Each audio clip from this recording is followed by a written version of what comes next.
If you're a facilities manager at a university, you know students rely on the cafeteria for breakfast, lunch, dinner, and the occasional late-night snack. So when a dishwasher breaks down and dirty plates pile up, the mess hall can turn messy in the blink of an eye.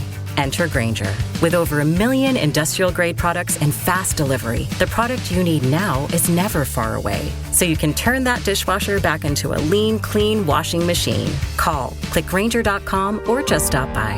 Grainger, for the ones who get it done. Taxes was waiting around for your taxes to be done, which led to worrying about not getting any money back. Now Taxes is matching with a TurboTax expert who can do your taxes in a day to get you up to $4,000 fast with a refund advance loan. Now this is Taxes. Intuit TurboTax. Get an expert now on TurboTax.com. Expert filing only available with TurboTax Live Full Service. Refund advance has $0 loan fees and 0% APR. Refund advance loans may be issued by First Century Bank, N.A. or Web Bank. Terms apply. Subject to approval. You're listening to the Telltale Channel. In this podcast, apparently a serial killer showed up to Nick Fuentes' house with a gun. This is getting real. The Freedom from Religion Foundation is going completely off the rails right now. I don't know what they're up to, but I'm very disappointed in them. Richard Dawkins and Steven Pinker quit the honorary board after FFRF released an anti-trans article on their website and got backlash for it. 1 billion pastors came out in support of Trump in 2020. In fact, they prophesied that he would win. Only one pastor that I know of apologized for his false prophecy. Let's listen to the apology. If you like what I do and you want to see me continue to do it, don't forget to check out my Patreon. I just finished writing a book titled Was Hitler an Atheist? It talks about religions during the Third Reich and how they work together. Catholics, Jehovah's Witnesses, and Protestants. And I even address the lies told by the evangelical world about Bonhoeffer. It's on Audible and Amazon. Hey, this is Owen. If you're comfortable, leave your first name and state at the sound of the tiny truck backing up. I haven't done voicemails in a while. Rest assured, I do listen to them still. I just haven't done a segment on voicemails, in a little bit, but I decided to do one. Owen, I got one for you. You'll love it. Head over to YouTube, do a search for this guy's channel, Last Days. The actual channel name is at Last Days 247. It's a guy, bald head, dressed up like a monk with a red monk outfit on, and he's got some pretty hardcore religious cosplay. The video you'll want to start with, I think, is called Prayer Warning. The Lord showed me another major attack coming, and we must stop it through prayer. Yeah, I appreciate that. Interesting. Yeah, let's take a look at that. This YouTube channel, this guy right here, never heard of him before. He's got a lovely face, doesn't he? He's got a really nice smile. Last Days is the YouTube channel. Let's just listen to what he has to say here. Good morning, family. I have a very strong prophetic warning to give right now. Last night I was praying, and in my prayer time, the Lord opened my eyes to the spirit realm, and he said, Brandon, the last visions have come and they've gone. What the Lord has showed me about New Orleans and in Las Vegas, it happened. So now he said, Okay, if you're watching this 10 years in the future or something, there was a terrorist attack in New Orleans and in Las Vegas, I believe, and they used a Cybertruck as basically as a bomb or something. What are we calling tweets now? Are they Zeets? Is that what they are? Zeets? Xeets? I'm not sure what we're supposed to call them. Rezeets. So this terrorist attack took place with a Cybertruck. This guy blew up a Cybertruck basically in front of Trump Tower, I think.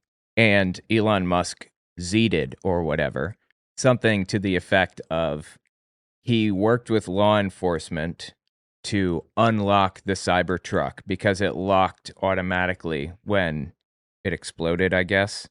And he pulled footage from charging stations to help the FBI track them down or whatever. My first question is, why would the Cybertruck automatically lock when there's an explosion? That's weird. Second, Elon Musk can unlock Cybertrucks remotely.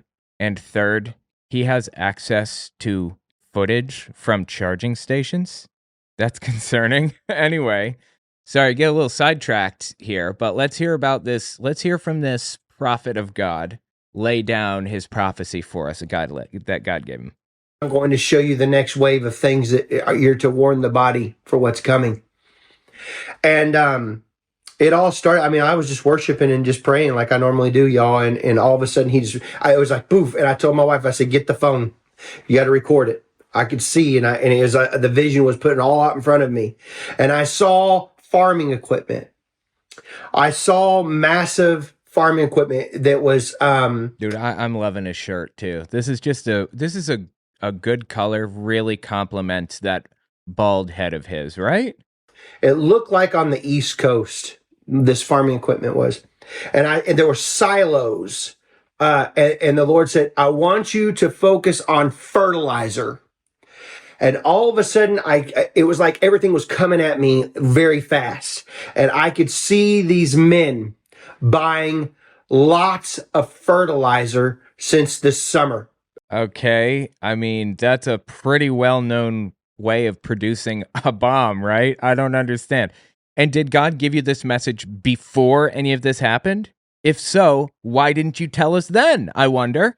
Are you kidding me with this? This is the screenshot right here.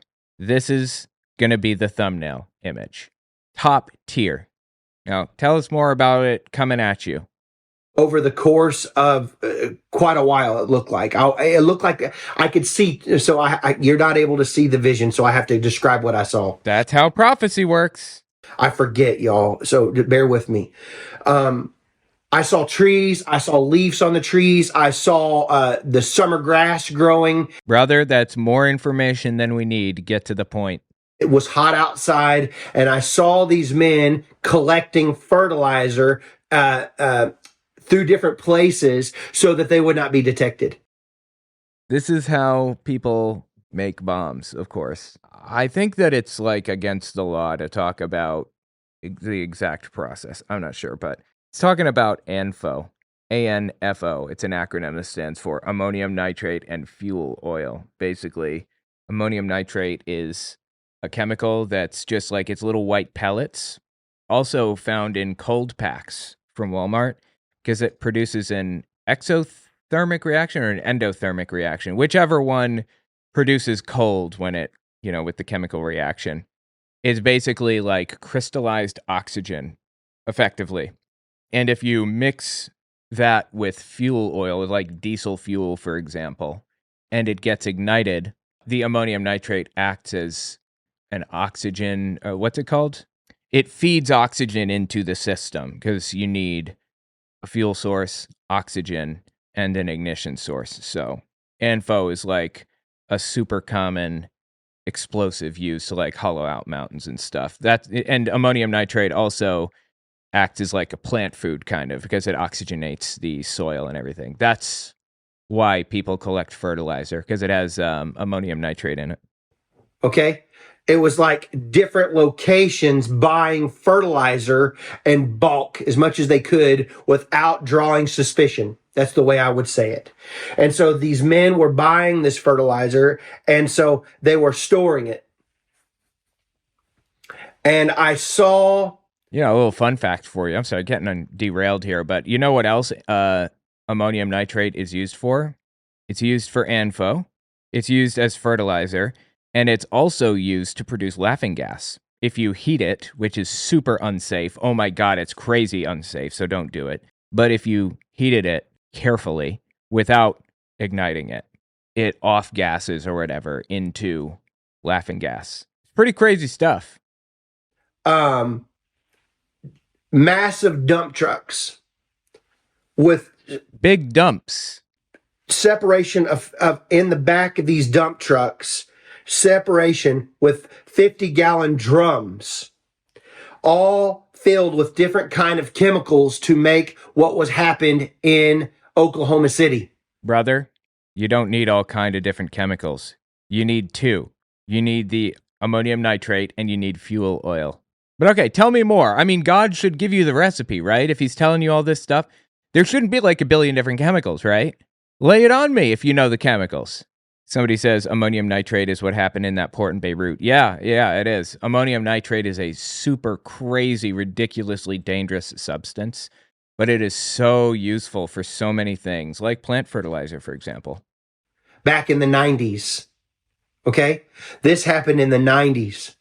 And it was a massive thing, not black powder, but this fertilizer stuff. He has no idea. And I saw fertilizer in in a big dump truck. And the dump truck was like a big diesel that looked like construction workers. They had purchased a massive construction vehicle, like dump truck thing, and Okay, all right. they put all this in so that it would cause a major catastrophic event. So they made the front of it armor-proof, bulletproof. Okay, did any of this happen? Is he portraying a real scenario, or is this just a delusion that he has dreamed up? It seems like we're in delusion territory, right? Like you could not like shoot it and to make it stop it. So like very, very strong. Good idea. Shoot bullets at a gigantic like dump truck full of ammonium nitrate. You're on the right track there, bro. Armor was on the front of this truck underneath it. So it wasn't able to be seen really well. Okay.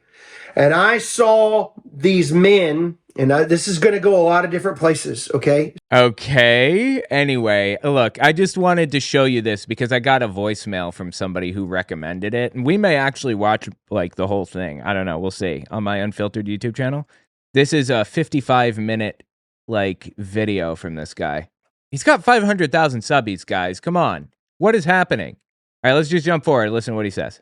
So that when we pray, we can change events in politics. We can change events in the financial realm or whatever. If we see the plague coming, you could pray against it. We are a body. Wait, aren't the plagues from God? Didn't God send the plagues as punishment for whatever? How could you pray to prevent the plagues? Mighty army in the spirit realm, praying together, interceding, and stopping the plans of the devil. My job is to pray and believe God for the glorious church to rise up and be what we're called to be. Dude, look, you can, if you zoom in real far, I can't zoom in on this, but you can see he's got a gold chain under this pink hoodie he's got on. Why does that not surprise me? Why does he look like the kind of person that would wear a gold chain? I gotta tell you, man, he looks like a mix of a Heaven's Gate adherent and a complete scam artist. Looks like a snake oil salesman. Oh my God, bro. Yeah, I gotta watch more of this. Let me know what you think about him in the comments. That seems like it's rife with ridiculous nonsense. Anyway, let's listen to the rest of the voicemail here. And he like lays out this whole gobbledygook blah blah blah theory about what he thinks. It's pronounced blah, blah, blah. Thank you, though. That was a pretty good imitation. Gobbledygook blah blah blah theory about what he thinks is going to happen on the inauguration. But I think his whole channel is full of stuff that will make great content for you to decimate on your YouTube channel. So again, Last Days, don't know the guy's real name, but his actual YouTube channel is Last Days 247. Tear him up. Yeah, I appreciate that. I might have to take a longer look at this, though, for real. This seems interesting. I hope you're anticipating. Believe in God for big. Believe God for big in 2025. Believe God for big and all through this year. Do not let go of what you've been believing God for. I'm believing for some major things to take place in this ministry and my life and my wife and my kids. Okay, yeah, and as we all know, believing is what accomplishes things, just believing, right? That this would be the year that is exceedingly abundantly above all that you dare ask or think. Okay, anyway, yeah, let me know what you think about this guy in the comments.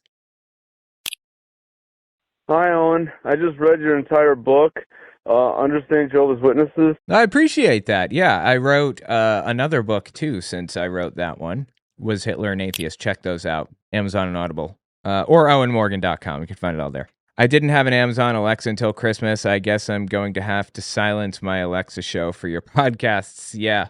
They can get frustrating, but it's so ridiculously useful. Oh my God, having one of those. It's almost a challenge to operate without one nowadays. Anyway. It was really good. Also, you're the only one who's ever successfully helped me with my religious PTSD. And congratulations to your wife for passing the bar.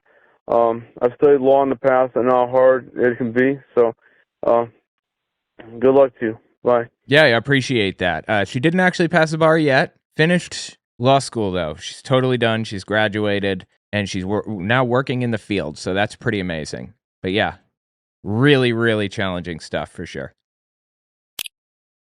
Hey, Owen, this is Tony from Texas. I haven't spoken to you in a long time, but I just got through watching your video about Kirk Cameron becoming the next Mr. Rogers.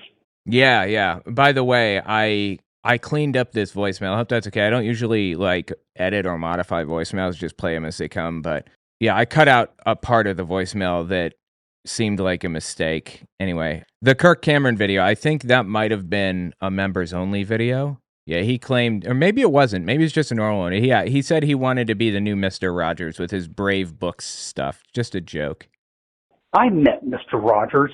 There's no way in hell Kirk Cameron couldn't change Mr. Rogers' underwear. Not worthy of it. But, okay, man, keep doing your good work. Love you. Bye. Appreciate that. That's awesome. Yeah, Kirk Cameron is a total piece of trash, honestly. And there's another video I wanted to watch in a bit that we may hit about him. So your buddy Johnny, whatever his Ensley, Enlow. hey Johnny, whatever the hell his name is, the one with the wife that Kathleen, are always staring at him lovingly. Yeah, it's weird.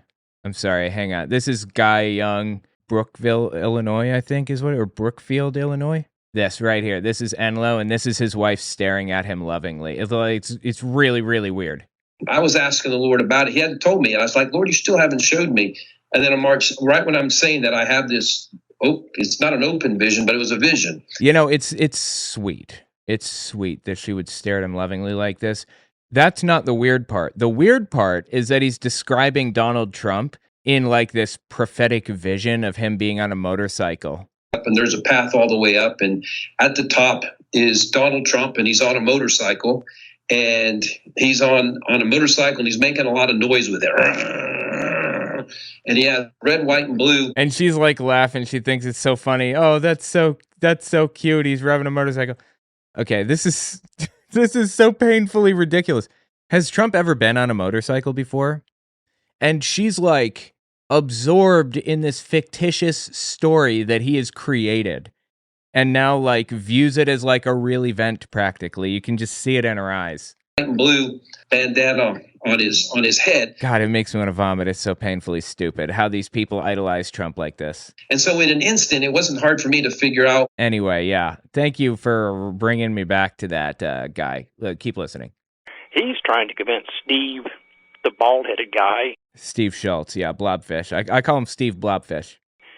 that Jimmy Carter died 3 years ago or something, and the Democrats now are just rolling it out so that the mask will be at half staff for Trump's inauguration. That doesn't make any sense. Yeah, I'm going to go into this in a future video, so keep a lookout for it. But Johnny Enlow believes that Donald Trump is being sabotaged by Democrats because Democrats have pretended that Jimmy Carter's been alive this whole time, but he really died 3 years ago, and they were looking for the opportune moment to announce his death. And that moment is right before Trump is inaugurated, so that they can fly the flags at half-mast during the inauguration. Why would anybody care? Are you kidding me? Everything is a conspiracy theory with them. Everything. You would wait 3 years or 5 years or whatever to put the flag out just for the interrupter. You didn't know Trump was going to be elected. I don't know where Johnny gets his information from, but his ass. That's where. Gets it from his ass. It's got some faults to it. I want you to watch this thing because I know you're an information gatherer. It's from 2 years ago, and it's called "How Did Elon Get Rich?" I know it. And it's from a company or whatever who does it called More Perfect Union, and it is 2 years old, and it's just got Elon Musk's face and liar on it. Elon Musk is not the richest man in the world. He just has a lot of stock value that is suddenly starting to decrease rapidly which is why he's sucking up to the U.S. government so much. Yeah, I know of the whole thing. I'm sorry, I don't mean to keep interrupting, but I'm going to just stop here for a second. I guess it depends on how you measure wealth, but rich people usually put their money in, like, they buy a lot of stocks and stuff with it because stocks increase in value over the years with like inflation. So it's a way of maintaining that wealth. So if you have $400 billion worth of stocks, you can just, you can spend that on whatever, whenever you want. You don't have to worry about it losing value because it will continue to grow with the stock market. He doesn't have those physical things around. Like, he would have to sell his assets to have that cash on hand, but then it wouldn't be growing with inflation. That's just how the rich do it generally. Oh yeah, and you don't have to pay taxes on it until it's realized gains, until you sell it. Then you have to pay taxes on it. So all that money is just sitting in there until he spends it. He personally has no money. He has some stock options, but he's broke as I am. So don't fool yourself with Tesla. Only problem is that he can sell those stocks for whatever. So he sells like one Tesla stock or whatever it is, and he buys a house. What is Tesla stock? It's not that much. It's $410 per stock. So I don't know what he say, $1 million house maybe, or maybe even 10 million. Who knows? Divided by 410. So he'd have to sell 2,500 shares of Tesla to buy $1 million house, and he could do it tomorrow. So he's got that, and that's disappointing. But anyway, yeah, thank you for the call. I appreciate that. And tell us what you think about it in the comments.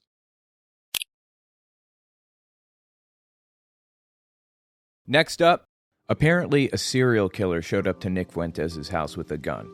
This is getting real. We'll be right back.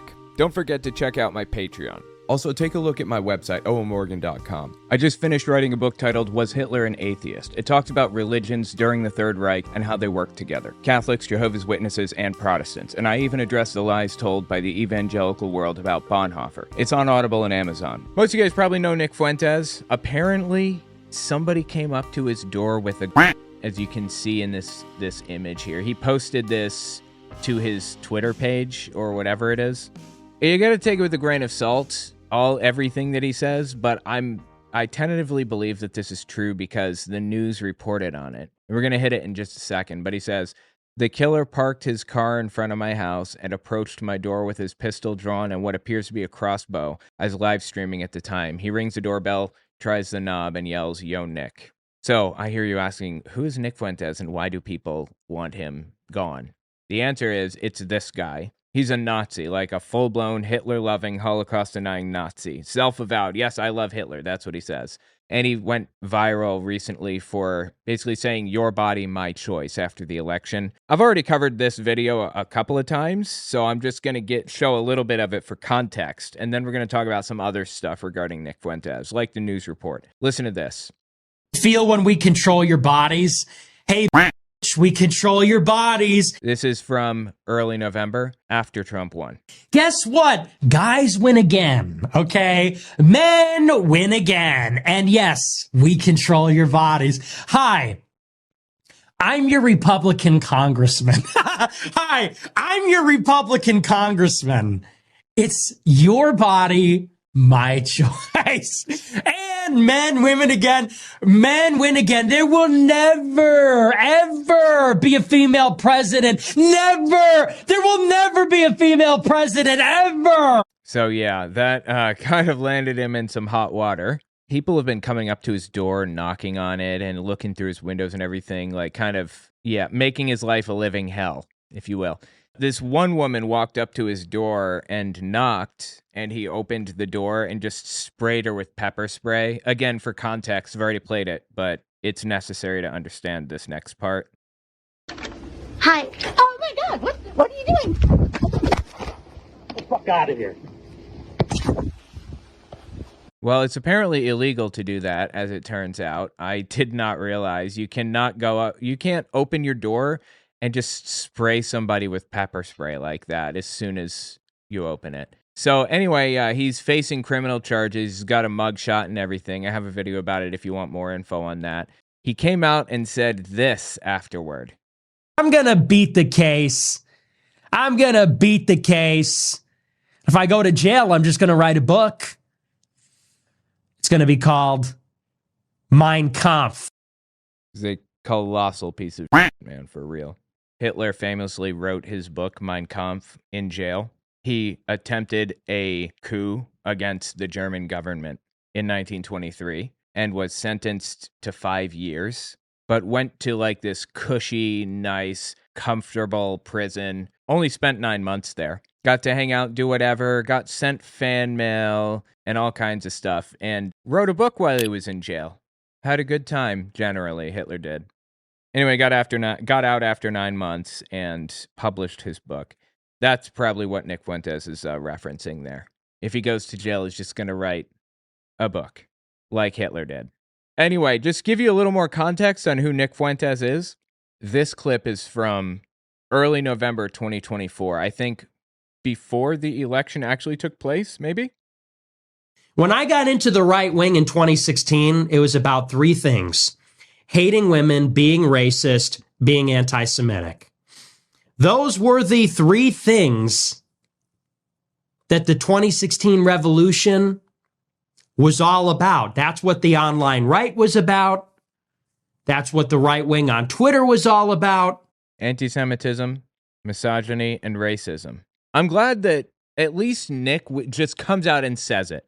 Everybody knows it. At least he is like one of the few that will just say the quiet part out loud. It was about being sexist, being racist, being anti-Semitic. And I thought everybody was on the same page.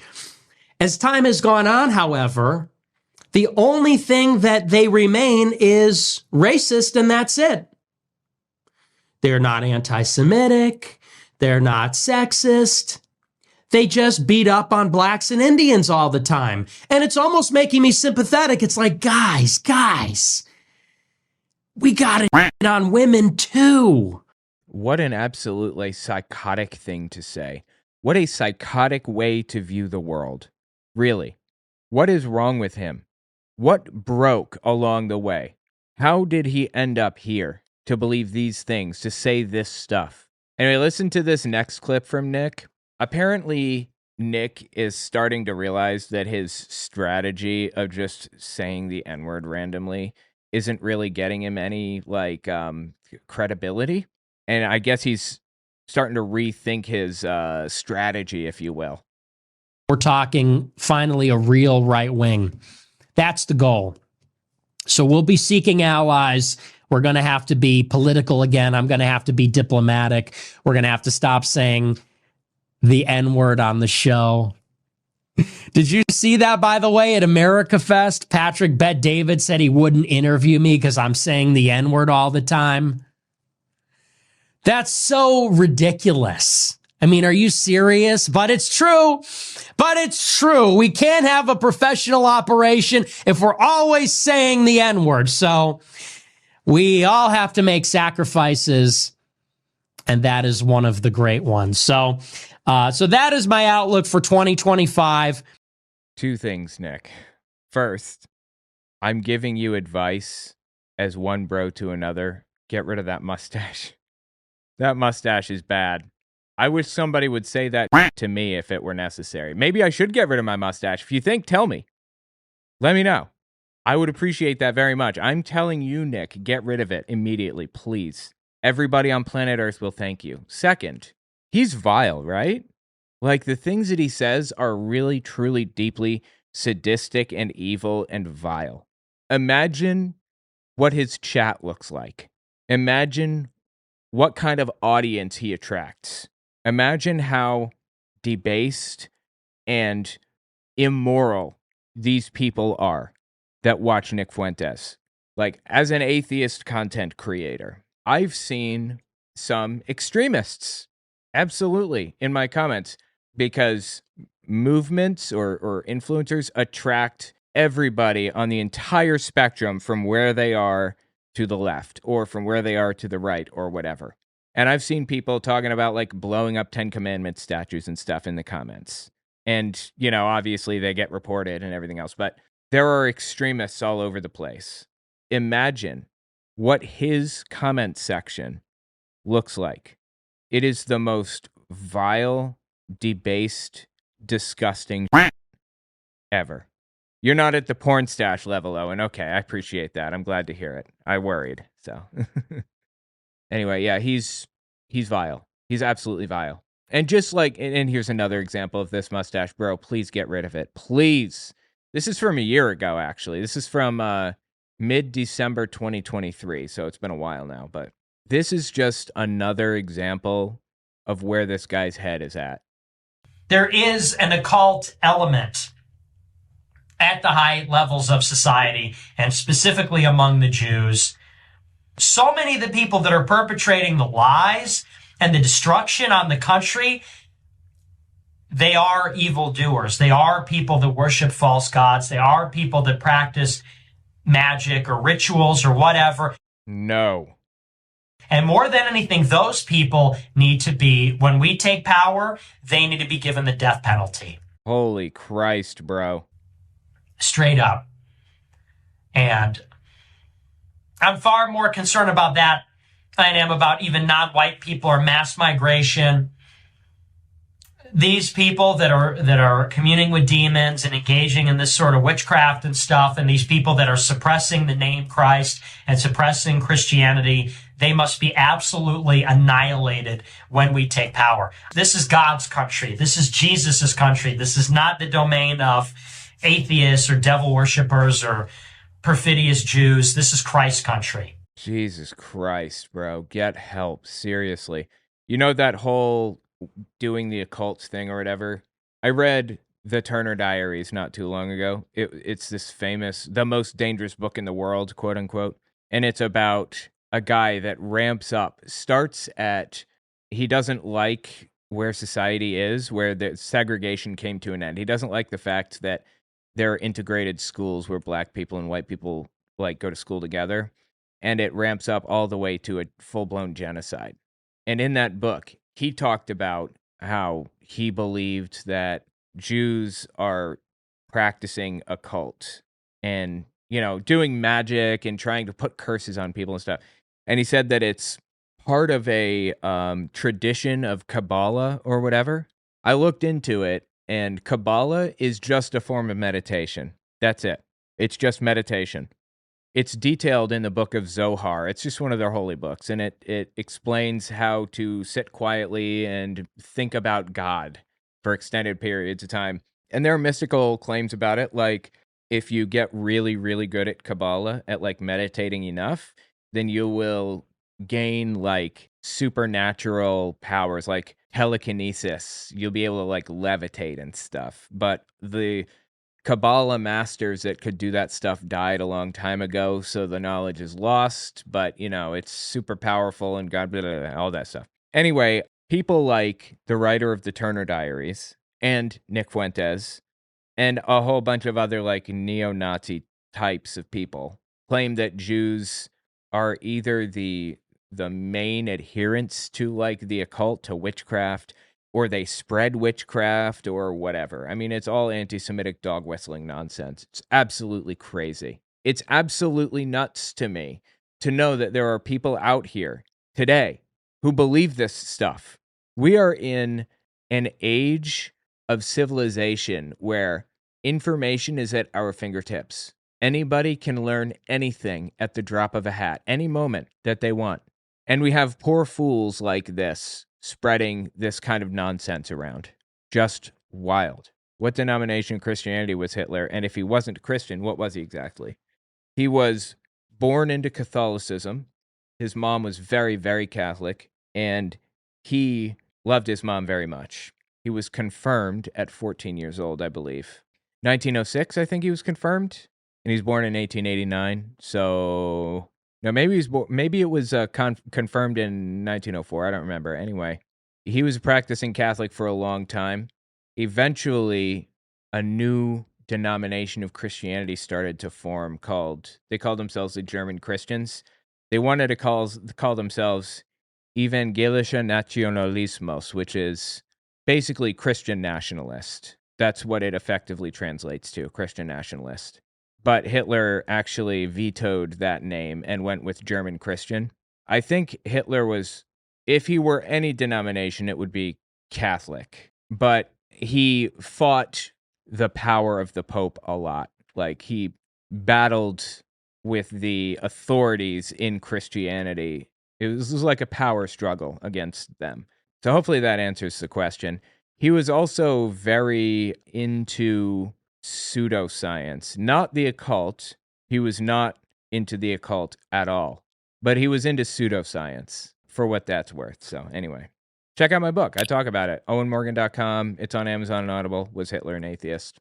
All right, here's the news report about the whole thing. Check this out. Investigators believe it began in downstate Muhammad, with 3 people shot dead inside this home around 9:30.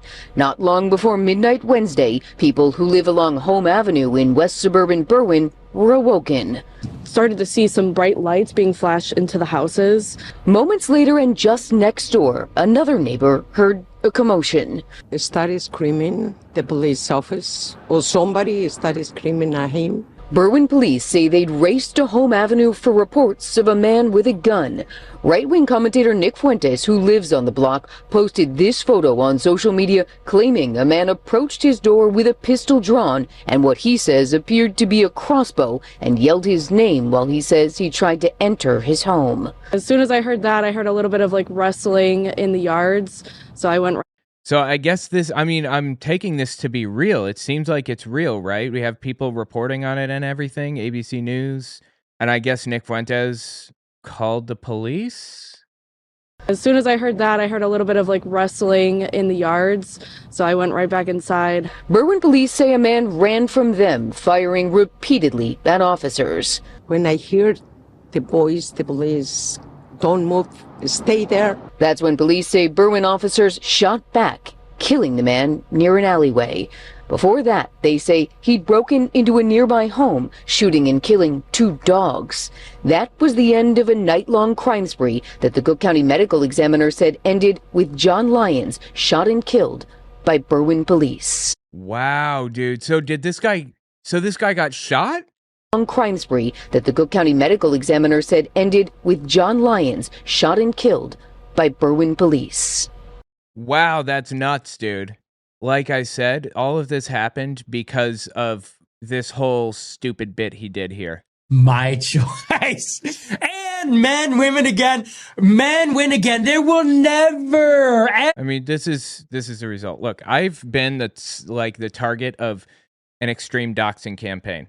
When my kid reported a teacher for basically in health class, on class time, telling students that they needed to get Jesus and that she doesn't believe in being trans and all kinds of other shit. When the teachers reported for that, we became the target of a doxing campaign. Just insane. And that's really scary stuff. My sympathy is limited for him. I don't believe in doxing. I don't believe in attacking or fear tactics or any of that stuff, but I'm having a hard time feeling sympathy for him right now. Let me tell you what you think. Next up, the Freedom from Religion Foundation is going completely off the rails right now. I don't know what they're up to, but I'm very disappointed in them. Richard Dawkins and Steven Pinker quit the honorary board after FFRF released an anti-trans article on their website and got backlash for it. We'll be right back. Don't forget to check out my Patreon. Also, take a look at my website, owenmorgan.com. I just finished writing a book titled Was Hitler an Atheist? It talks about religions during the Third Reich and how they work together. Catholics, Jehovah's Witnesses, and Protestants. And I even address the lies told by the evangelical world about Bonhoeffer. It's on Audible and Amazon.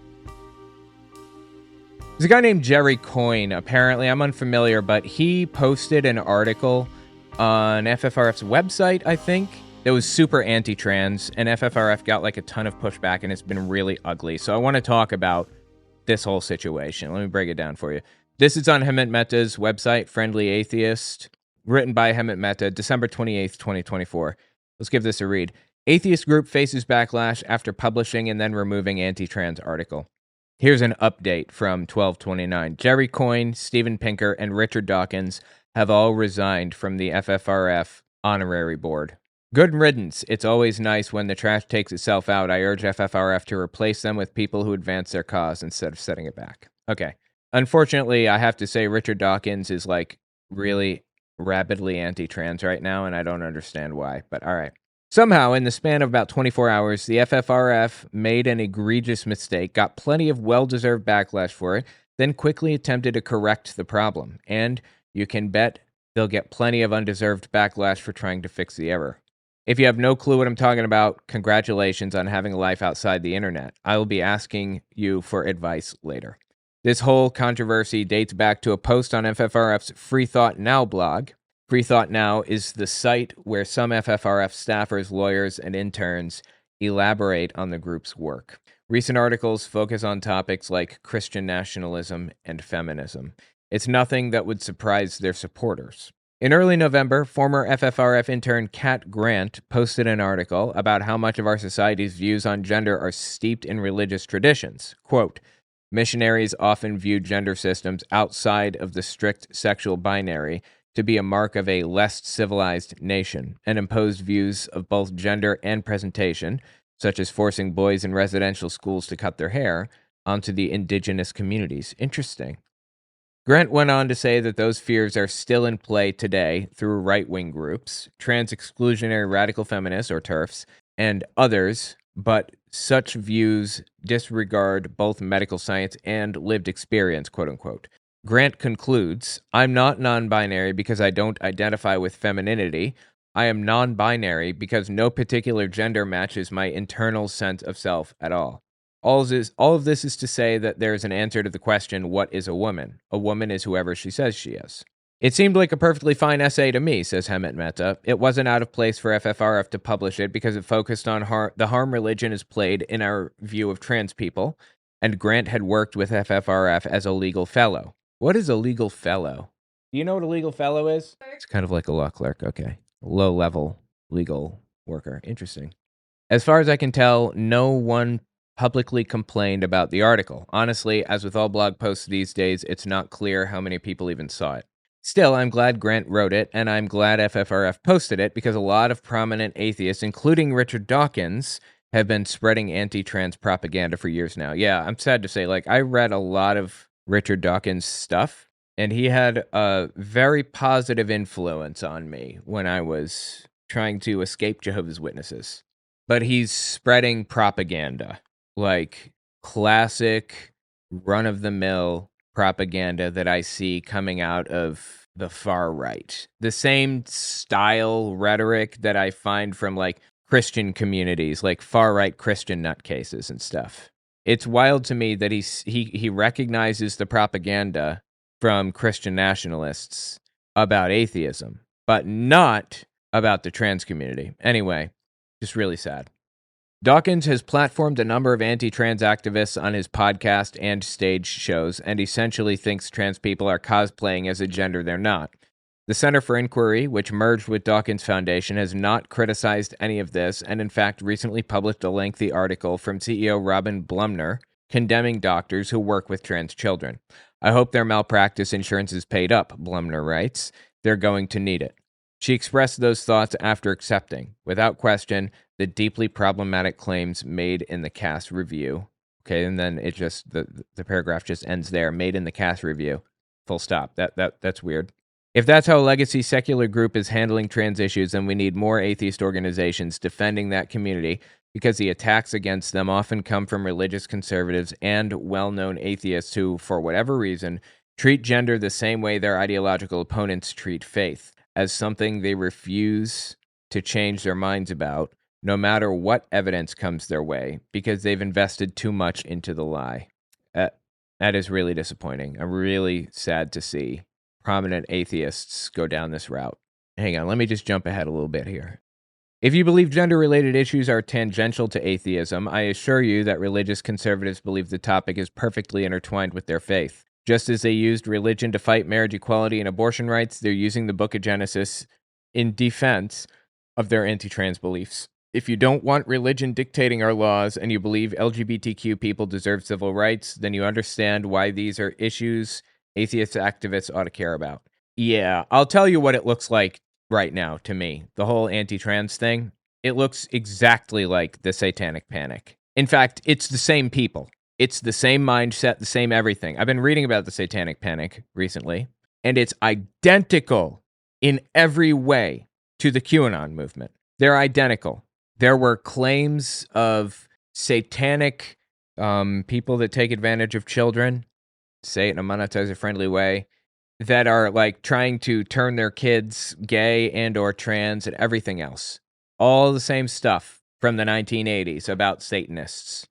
So when I hear somebody talking about like trans people, you know, being allowed to compete in this sport and this person won against this cis person, all this, you know what I'm really hearing when I hear people complaining about that?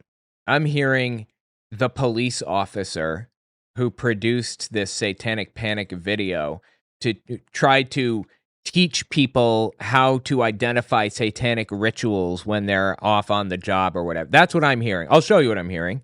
This is what it sounds like to me when I hear people talking about the trans community and all the damage they're doing and children being surgery and all this other. This is what I think. Satanism exists in this country as it exists elsewhere. It is appallingly evil. It is about murder. It is about child abuse. It's about sexual abuse. It is no joke and must be taken seriously. Satanism, no joke, must be taken seriously. Must be dealt with. If they can ritually abuse children, if they can in any way abuse children, anything to destroy a child's innocence or their trust or their wonder at the world, they will do it. The most tragic stories that I've ever heard are where a child has told people what's been happening, and the adults have said, "Don't be stupid. That doesn't happen in this country. You're making up stories. You're lying."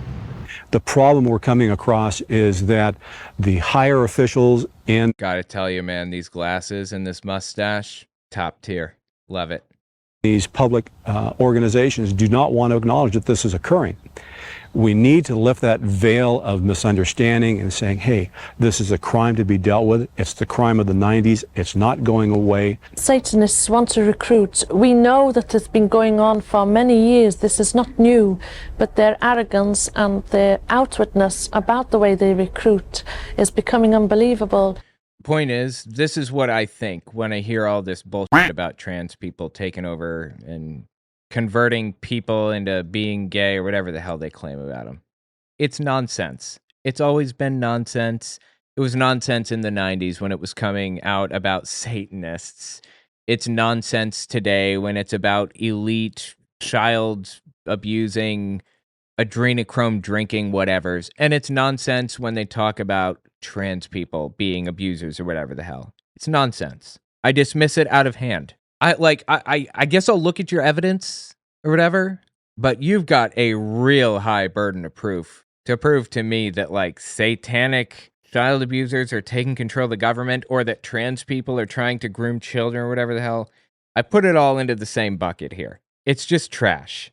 Anyway, let's keep reading here.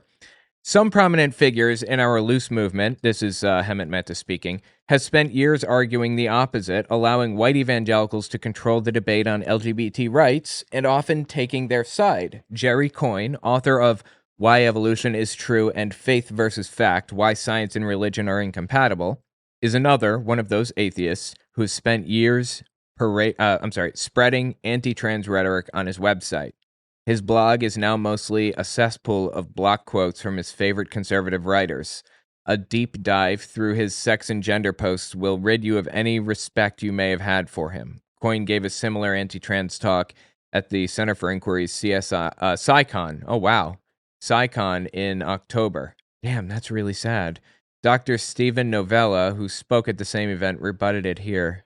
This is actually really interesting. Oh my God, I had no idea this was happening. I gotta research this more heavily, and maybe I'll come back to you guys with some info. That's fascinating. Jerry Coyne. Let me see if I can pull up his website. Does he have a website? He's an American biologist and skeptic known for his work on speciation and his commentary on intelligent design. You know, the trans thing isn't really a biological issue. It's a psychological issue. It's a societal thing. Kind of a sociology phenomenon. That's not even the right word, but you get what I'm saying. A biologist wouldn't really have much to say about this. It's a psychologist that would have something to say. I was looking for his Jerry Coyne. He is at the University of Chicago, apparently, emeritus. Faith versus fact, why science and religion are incompatible. That's actually a lot of reviews. Interesting. I had no idea that Jerry Coyne was, like, relevant or who he was until now. Huh. Continuing on, this is Hemant Mehta. Coyne, however, also happens to be a member of FFRF's honorary board, a title the group bestows upon distinguished achievers who've made known their dissent from religion. As far as I know, it's a purely symbolic role, but Coyne asked FFRF if he could post a rebuttal to Grant's piece on the group's website, and someone at FFRF gave him the green light. So Grant is, as far as I can tell, a non-binary person who basically described their interpretation of gender then, right? And Coyne wrote a rebuttal to it on FFRF's website. That resulted in a piece published on Thursday called Biology is Not Bigotry, which, unlike other FFRF blog posts, opens with a disclaimer. Quote, the views in this column are of the author and do not necessarily reflect those of FFRF. That suggests FFRF knew this essay might be problematic, but decided to post it anyway. More on that later. Wow, this is actually very long. We'll read it in a second. Let's keep reading Hemant Mehta's breakdown. In the piece, Coyne rehashes the right-wing talking point of how sex is binary. It's not. And dismisses Grant's definition of a woman as a tautology before offering one of his own, a woman is an adult human female, and claims FFRF is stepping out of its lane by even bringing up the topic, despite the barrage of attacks on LGBTQ rights, specifically from religious lawmakers. He seriously says sex and gender have little to do with theism or the First Amendment. Okay, that's stupid. Which, as I mentioned earlier, will come as a shock to anyone who's paid any attention to the anti-LGBT legislation. Some bigots have even used freedom of speech arguments in defense of their refusal to use someone's pronouns. Some bigots. That's like all of them, it seems to me. Like, isn't that like the primary argument? But it gets so much worse, says Hemant Mehta. Coyne says trans women are more likely to be sexual predators based on a stat published by a UK-based hate group focusing only on prisoners. And even that stat is wildly out of context. Wow, that is really sad. I am so sorry to hear that. He writes, quote, a cross-comparison of statistics from the UK Ministry of Justice and UK Census shows that while almost 20% of male prisoners and a maximum of 3% of female prisoners have committed sex offenses, at least 41% of the trans-identifying prisoners were convicted of these crimes. Trans, then, appear to be twice as likely as natal males and at least 14 times as likely as natal females to be sex offenders. Then he says, transgender women are far more sexually predatory than biological women and somewhat more predatory than biological men. Okay? This is Hemant Mehta speaking again. Among the problems with those statistics, there are only a small number of trans women in prisons. It's a very tiny, very select sample size. There are actually fewer trans women in prison relative to their existence in the general population, an argument that suggests trans women as a whole are more law-abiding than cis people. It's also possible some of the sex offenses include getting arrested for consensual sex work. The 41% claim has been debunked here and here. Got a link to The Independent and BBC.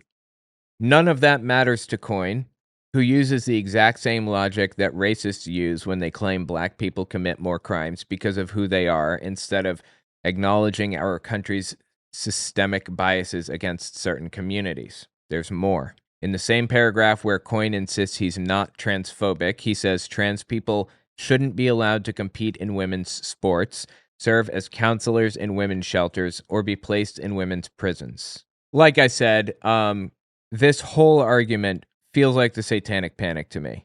When I hear people talk about how they shouldn't be in sports, they shouldn't be in like women's prisons or shelters or whatever, all I'm hearing is these weird little edge cases where people are getting wrapped up in a ball in their own heads over nonsensical trash.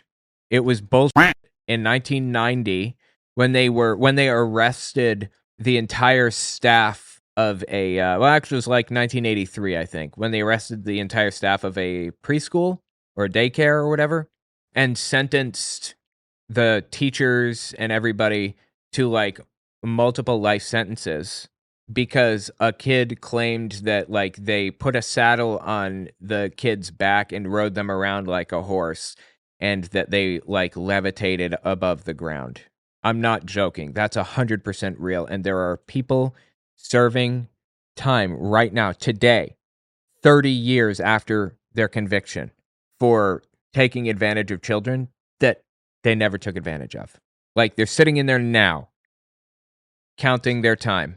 That's what I think when I hear this about the trans community.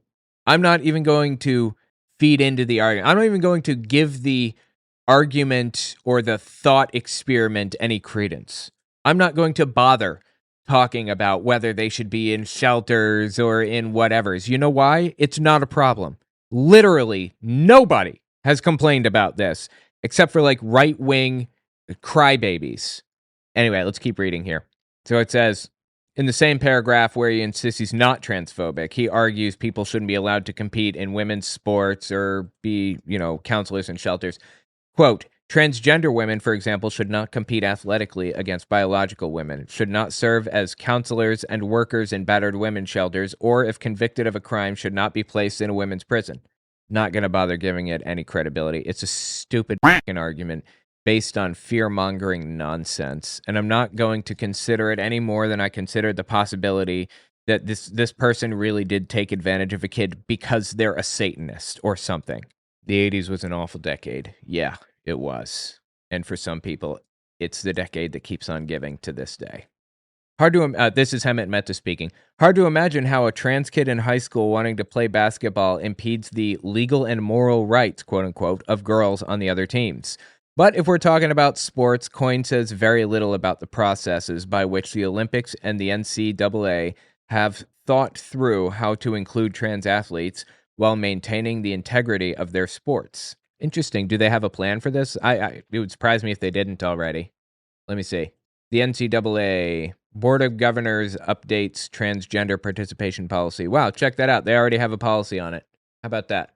In my experience up to this point, the sports organizations that handle qualifications and things have already come up with plans for this, and they're all pretty good. Like, who is it? The IOC that controls the Olympics qualifications and stuff. I think that they've been pretty good on their trans qualification stuff. Like, they don't say that trans people are disqualified from competing.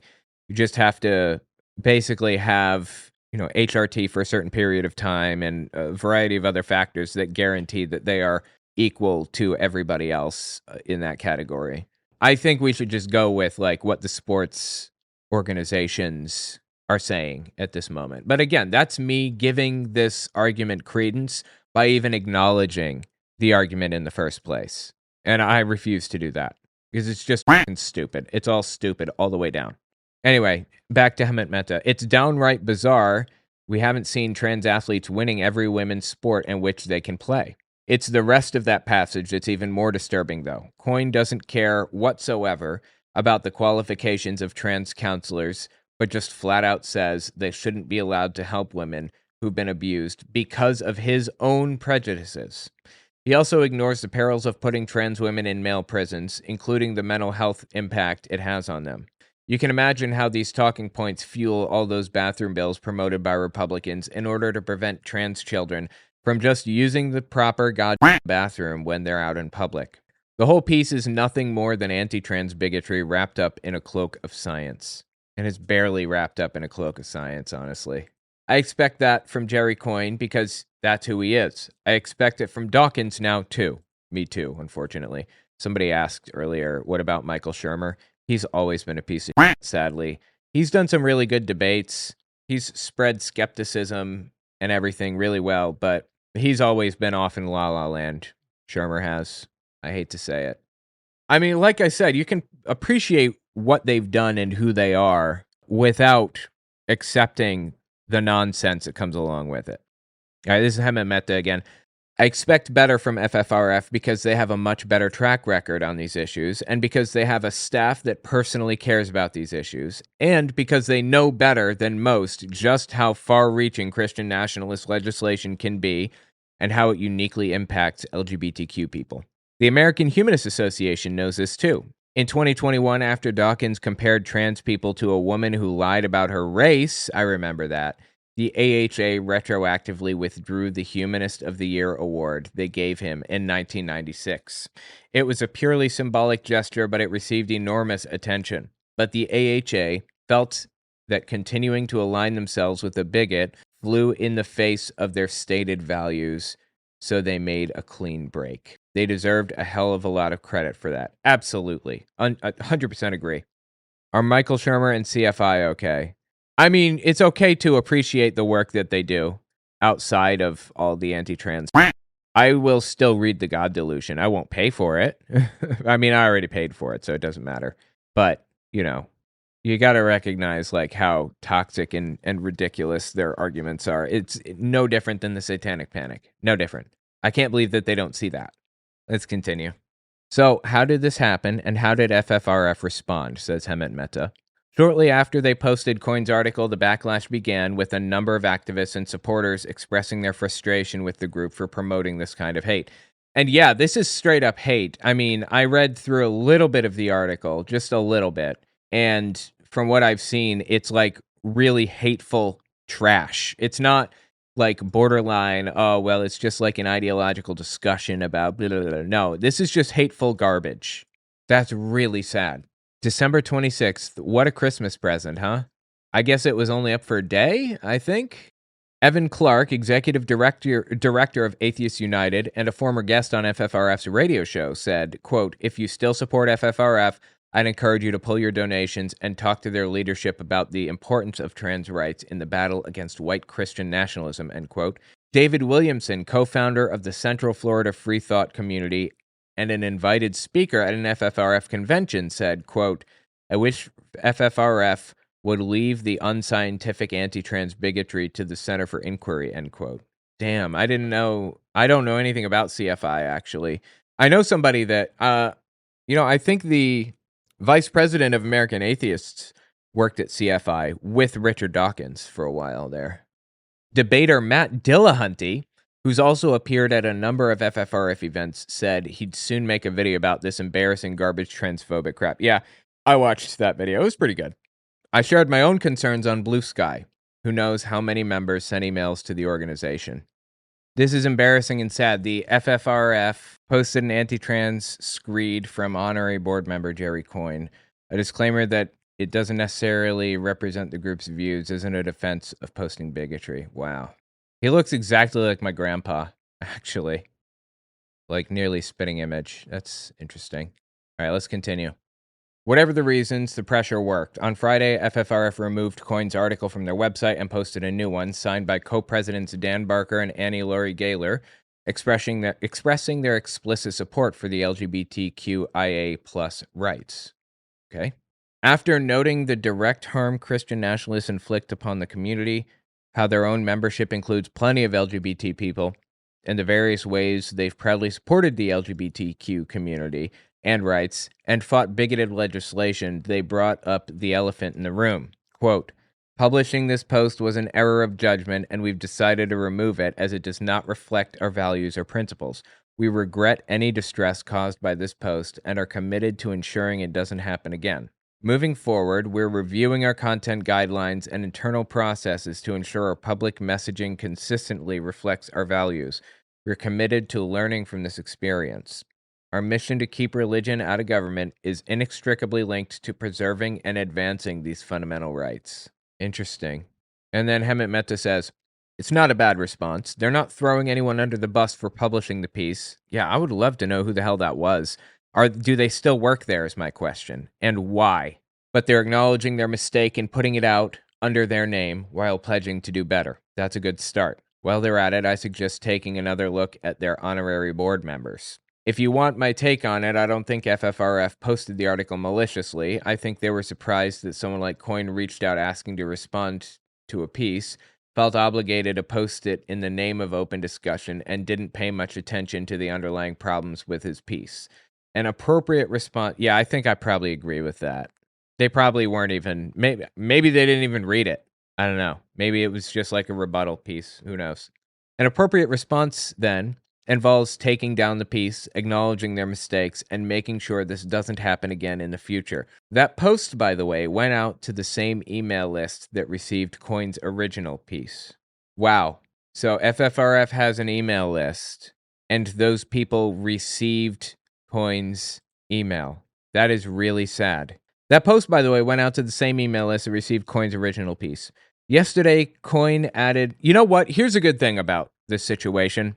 There's an Overton window. There's a window of acceptable public discourse, right? And right now, it's acceptable to talk about what Jerry Coyne said. You know, trans people aren't really the gender they identify as, whatever the hell it is.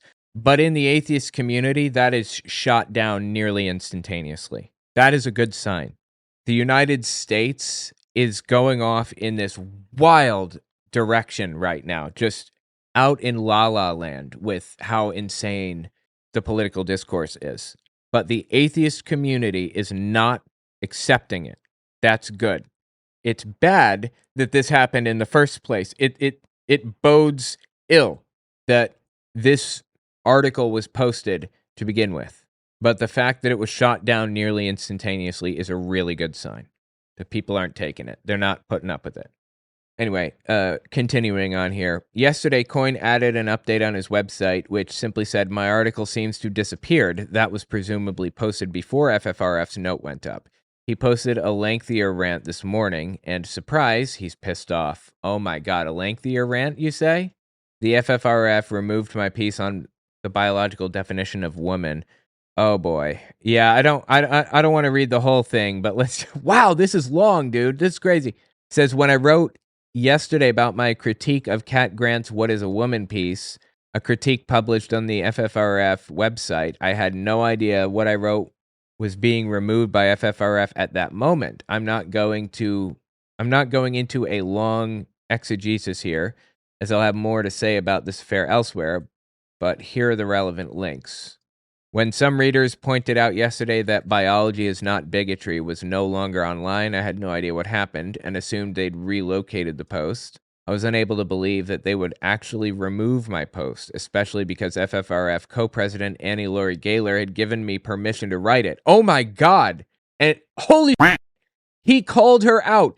Gaylor was the one that did it. She was the one that gave it the green check mark. I emailed her inquiring what had happened to my piece. I never got a response, or rather, they didn't have the human decency to write me back personally. Okay. They still have not done so, and now they shouldn't bother. And well, talk about human decency, huh? This guy is so concerned about human decency. Okay, go on. They still have not done so, and now they shouldn't bother. Instead, they sent out the following notice to all FFRF members. It's also archived here. It's this. Free thought now. God, like the atheist community has such a weird, intertwined, winding little network of like websites and forums. Fascinating. Like, God, I want to read all of this so bad, but it's so long. I'm just looking through here. Note that first, when they refer to my piece, they mention neither who wrote the piece nor what it was about. If I'm to be canceled for what I wrote, damn it, I want my name and topic mentioned. Several things are clear, including a point I've made before. The FFRF has a remarkable ability to place any kind of anti-woke ideology under the rubric of Christian nationalism. That's why I wrote in my now expunged piece, as a liberal atheist, I'm about as far from Christian nationalism as one can get. Oh, that makes it true, then. Absolutely. If he wrote it in there, then it's true. We know. And of course, I support LGBTQIA plus rights, save in those few cases where those rights conflict with the rights of other groups, as in sports participation. I doubt that even the FFRF would think that women should be boxing professionally or in the Olympics against men or biological men who identify as women. Bro, that's not happening. That whole thing is fictitious, okay? That didn't happen. What he just said is made up bull from Republicans. This is, once again, the satanic panic making a comeback. It's this all over again. exerts a tremendous amount of energy that the people there can sort of vampirize on, and so animals would be slain, and this is especially true on the high holidays like Beltane and Samhain, Halloween and May Eve. There's something about sacrifice. If you do it once, you want to do it all the time. Once you've actually passed the barrier of sacrificing an animal, you get this sort of bloodlust where you really want to do it. And I really wanted to do it.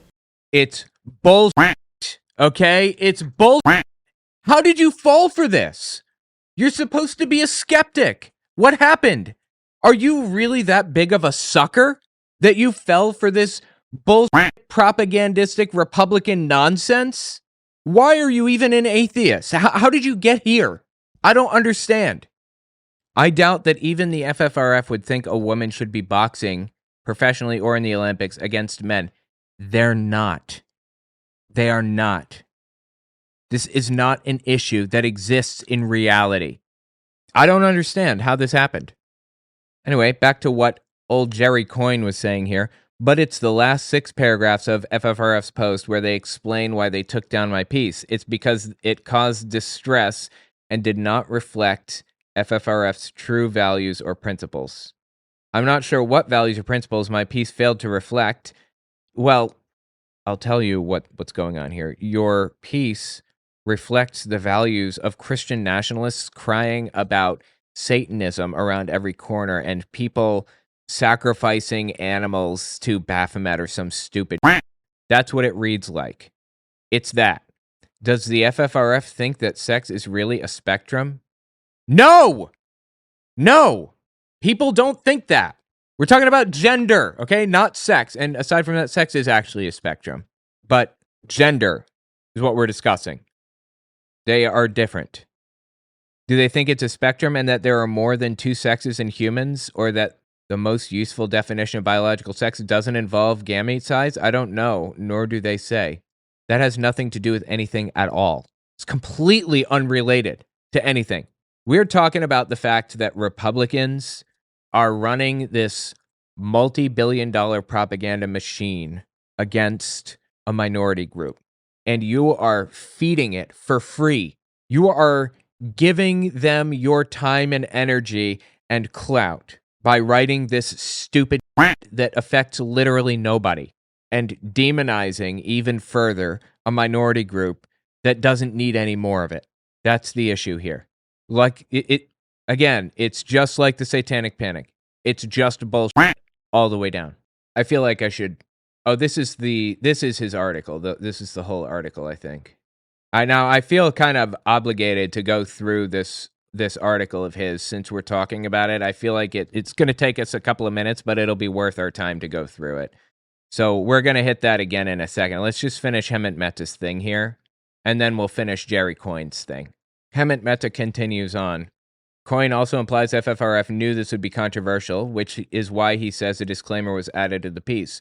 Was it just a coincidence that it happened to be the first person to receive it? Make of this disclaimer what you will, but I find it a remarkable coincidence that the appearance of disclaimers just happens to accompany the publication of an article discussing the definition of woman.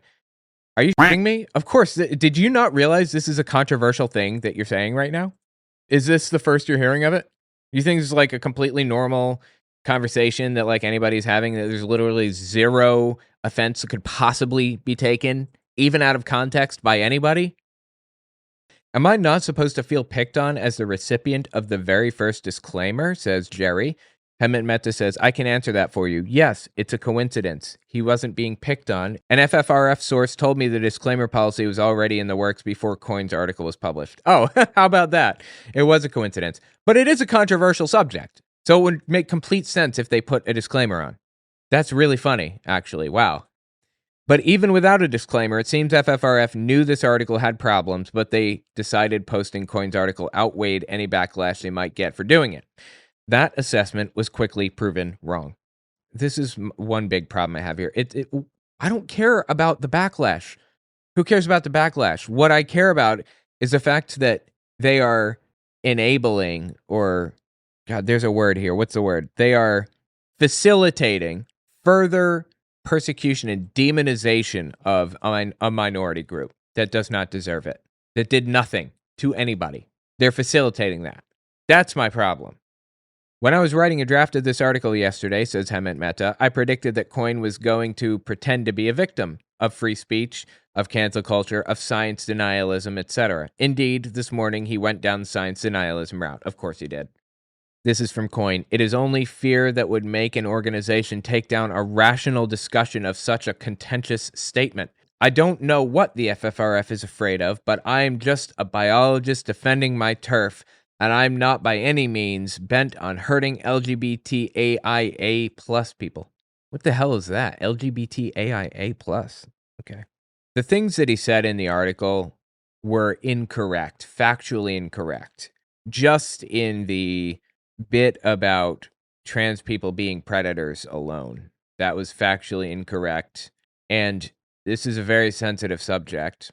And it's targeted toward minorities. So it seems to me that if you know your article is going to target a minority group that is being persecuted actively right now, it is incumbent upon you to make sure that you come factually correct. He clearly came with a bias in mind. He started from a conclusion and worked backward. This isn't a scholarly article by any stretch of the imagination. Nobody could possibly interpret it that way. He came in swinging and hurt people and is now crying that his article was taken down. Coyne sounds like Republican policymakers who insist nothing they do can be categorized as racist because they don't walk around wearing a white hood. Coyne doesn't get to be the arbiter of whether his posts hurt people. The people in that community do, and they've been saying for years how they think this kind of rhetoric hurts them. And then, as I also predicted, he claimed to be censored. When they start censoring my words because though biologically justifiable, they are ideologically unpalatable, that is just too much. All I can say now is this is not the end of this kerfuffle and that I stand by what I wrote before. No one owes him a platform, including FFRF, and someone who claims to care about facts and critical thinking should figure out why he's so easily duped by right-wing propagandists anytime the topic involves trans people. Yeah, like I said, this is exactly the same style of propaganda that comes out of the right wing about atheists and gay people and every other subject out there. I cannot believe that he fell for it with this one specific thing. By the way, I asked Kat Grant what they made of this whole kerfuffle, since it was their essay that made Coyne so mad. Grant focused on the response rather than how the piece was published, and wanted to assure people that FFRF was still worth supporting. This is Grant. I know for a fact the entire staff is already working hard to regain the trust that has been lost as a result of this, including myself. I know the organization will grow to be stronger on the other side of this. So that's respectable, and I appreciate that. Unfortunately, I don't like FFRF for other reasons right now, but yeah. I think you should support American Atheists instead. That's just me. I'm biased. One more related thing. My friend Drew McCoy, who has a large YouTube following as genetically modified skeptic, was recently invited to speak with Richard Dawkins to help him promote his new science book. That's interesting. Did not know that. That may have meant appearing on stage with him as a part of his recent book tour, but Drew said no because of Dawkins' repeated anti-trans statements. While he might have been open to directly challenging Dawkins on his comments on stage, this is a promotional tour for Dawkins, not a debate, so appearing on stage with him would be seen as an endorsement of Dawkins himself.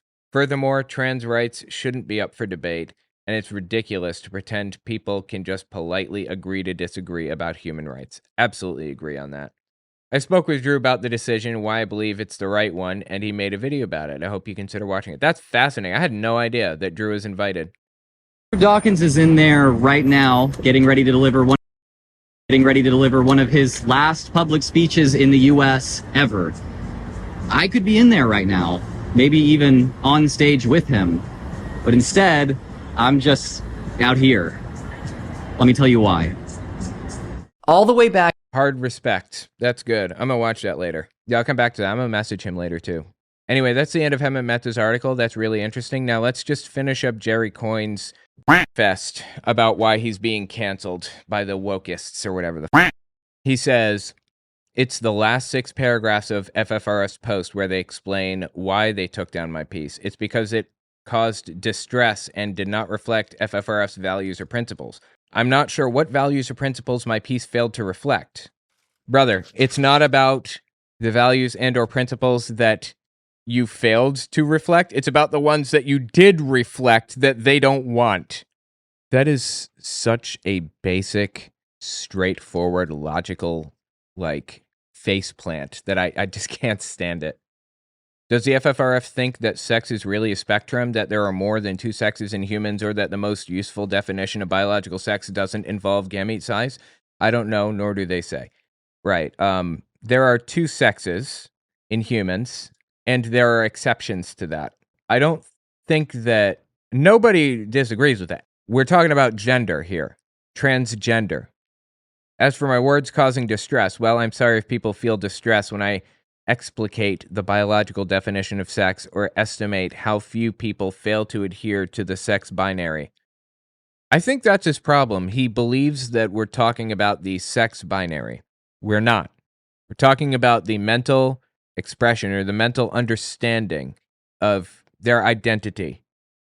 But this is all material not for censorship, but for back and forth discussion, especially on a site called Free Thought Now. Should it be called Free Thought Not instead?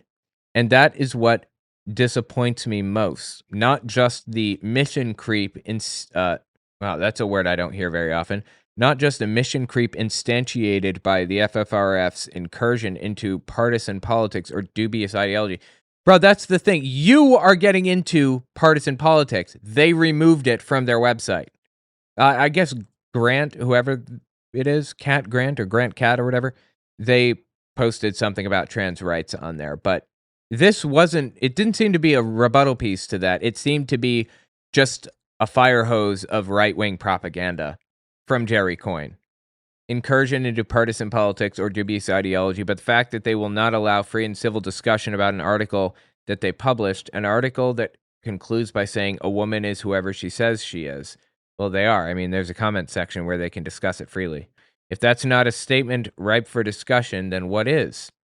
It is only fear that would make an organization take down a rational discussion of such a contentious statement. I don't know what the FFRF is afraid of, but I'm just a biologist defending my turf, and I'm not by any means bent on hurting the AIA plus people. Okay. I'm distressed that it's come to this, as I've always been a big supporter of FFRF and its historical mission, which is, I suppose, why they made me an honorary director and gave me the Emperor Has No Clothes award. And I will always support their activities that genuinely try to keep church and state separate.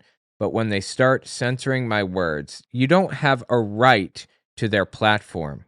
When they start censoring my words because, though biologically justifiable, they are ideologically unpalatable, that's just too much. And it's just not the end of the kerfuffle, he says. Okay. I'll love to see where it goes from here. How sad is it that one of the nation's premier organizations promoting free thought won't permit that kind of thought on their website, but instead quashes what they see as wrongthink? Did they call it wrongthink? Is that the word they used? That's the word I saw that you used. I didn't see them use that term. All right, so I guess this is the article. It's pretty long. I don't think I want to read the whole thing, but let's just kind of glance through. In the Free Thought Now article, What is a Woman?, author Cat Grant struggles at length to define the word, rejecting one definition after another as flawed or incomplete. Grant finally settles on a definition based on self-identity. A woman is whoever she says she is. This, of course, is a tautology, and still leaves open the question of what a woman really is. It would be a tautology if it wasn't an identity. It's an identity that people, what is a Christian? A Christian is whatever a Christian says that a Christian is. A Christian defines what a Christian is, because Christians are Christian. It's a self-ascribed label. I'm a schmoobly-gong. I'll tell you what a schmoobly-gong is. Grant finally settles on a definition based on self-identity. A woman is whoever she says she is. This, of course, is a tautology, and still leaves open the question of what a woman really is. And the remarkable redefinition of a term with a long biological history can be seen only as an attempt to force ideology onto nature. Because some non-binary people or men who identify as women, trans women, feel that their identity is not adequately recognized by biology, they choose to impose ideology onto biology and concoct a new definition of woman. Yeah, so he's mixing up gender and sex all through here. Intentionally, unintentionally, I don't know. Further, there are plenty of problems with the claim that self-identification maps directly onto empirical reality. You are not always fat if you feel fat. The problem with anorexia, not a horse if you feel you're a horse. A class of people called Therians psychologically identify as animals. And do not become Asian simply because you feel Asian. The issue of transracialism. Okay, look, nobody is saying that. No one says, I believe that I'm a woman, so henceforth I am going to believe that I was born with the gametes of a female human or whatever. Nobody is rewriting reality or whatever. Claiming that you're a horse in a human body is not the same in any way, because horse is not an identity. I am an atheist. That's an identity. I will tell you what an atheist is to me. But sex, Grant tells us, is different. It is the one biological... No. Gender. He's mixing them up. Sex is the physical representation and can be empirically measured. Gender is the mental expression. But sex, Grant tells us, is different. It is the one biological feature of humans that can be changed solely by psychology. But why should sex be changeable while other physical traits cannot? Nobody said that. But why should sex be changeable while other physical traits cannot? Feelings don't create reality. Instead, in biology, sex is traditionally defined by the size and mobility of reproductive cells, gametes. Males have small, mobile gametes, sperm in animals and pollen in plants. Yeah, that's correct. This is all correct. Males have small, mobile gametes, sperm in animals and pollen in plants. Females have large, immobile gametes, ova in plants and eggs in animals. In all animals and vascular plants, there are exactly 2 sexes and no more. Though a fair number of plants and a few species of animals combine both functions in a single individual, hermaphrodites, these are not a third sex because they produce the typical 2 gametes. Right. So does he think that trans people believe that they now have immobile gametes once they identify as trans? I don't understand. Is that what he's saying? I think that's what he believes. It's important to recognize that, although this gametic idea is called a definition of sex, it is really a generalization and thus a concept based on a vast number of observations of diverse organisms. We know that, except for a few algae and fungi, all multicellular organisms and vertebrates, including us, adhere to this generalization. It is, then, nearly universal. Besides its universality, the gametic concept has utility, for it is the distinction between gamete types that explains evolutionary phenomena like sexual selection. Differential investment in reproduction accounts for the many differences, both physical and behavioral, between males and females. No other concept of sex has such universality and utility. Attempts to define sex by combining various traits associated with gamete type, like chromosomes, genitalia, hormones, body hair, and so on, lead to messy and confusing multivariate models that lack both the universality and explanatory power of the gametic concept. Gametic. And yeah, nobody is saying that. Nobody is saying that they now believe that they have always produced like the immobile gametes matching, or nobody's saying that now that they are trans women, they have always produced immobile gametes. No one is saying that. Nobody has ever said that. Where did he get any of this? It's like he's completely ignoring the psychological facts of the matter and allowing that to open a door into Republican propaganda. That's really sad. Yes, there is a tiny fraction of exceptions, including intersex individuals, who defy classification. Estimates range between 1,5,600 and 120,000. These exceptions to the gametic view are surely interesting, but do not undermine the generality of the sex binary. Nobody said that. Nobody is arguing that. Nowhere else in biology would deviations this rare undermine a fundamental concept. To illustrate, as many as 1 in 300 people are born with some form of polydactyly without the normal number of 10 fingers. Nevertheless, nobody talks about a spectrum of digit number. Like he is arguing with a ghost. Like nobody said any of this. Nevertheless, nobody talks about a spectrum of digit number. It's important to recognize that only a very few non-binary and transgender people are intersex, for nearly all are biologically male or female. Well, for what it's worth, that is a spectrum of digits, though, right? I mean, there is a spectrum of digits that you can have. If we're getting real technical and specific here, which we obviously are. In biology, then, a woman can be simply defined in 4 words, an adult human female. Matt Dillahunty aptly pointed out that this is a tautology. Like, he committed the same fallacies that he accused Grant of perpetrating here. But just saying adult human female tells me exactly what I need to know about him. He's lifted this right out of Republican propaganda. That's it. It came straight out of Republican mouths. And we're talking, like, let me rephrase. It came out of the mouths of Christian nationalists, or most specifically, the actual playbook of Christian nationalists. Like, the plan to strip people of their rights. It came from that playbook. Dismissal of trait-based concepts of sex leads to serious errors and misconceptions. I mention only a few. The biological concept of a woman does not, as Grant argues, depend on whether she can actually produce eggs. Oh my God, dude. All right. I ran out of my free time to read this. Well, anyway, it seems like it goes on like that. The point that I think he's getting to, the crux of the issue, is that he's confusing sex and gender, not realizing that, like, there's a psychological aspect to this. And he seems to believe that, like, trans people believe that they have always produced a different gamete than they have previously from the moment they accept that they're trans. So does he believe that, like, trans people are not real? Do you think that they have a mental illness? Does he think that they... What? I don't know. I don't know what he thinks. I don't understand. That's really sad. And you know what else is sad? The fact that he pointed out for us so considerately that it was Annie Lori Gaylor that gave him the permission. Co-president Annie Lori Gaylor. I'm really sorry to hear that. Anyway, let me know what you think about it in the comments. That's really interesting. Next up, 1 billion pastors came out in support of Trump in 2020. In fact, they prophesied that he would win. Only one pastor that I know of apologized for his false prophecy. Let's listen to the apology. We'll be right back.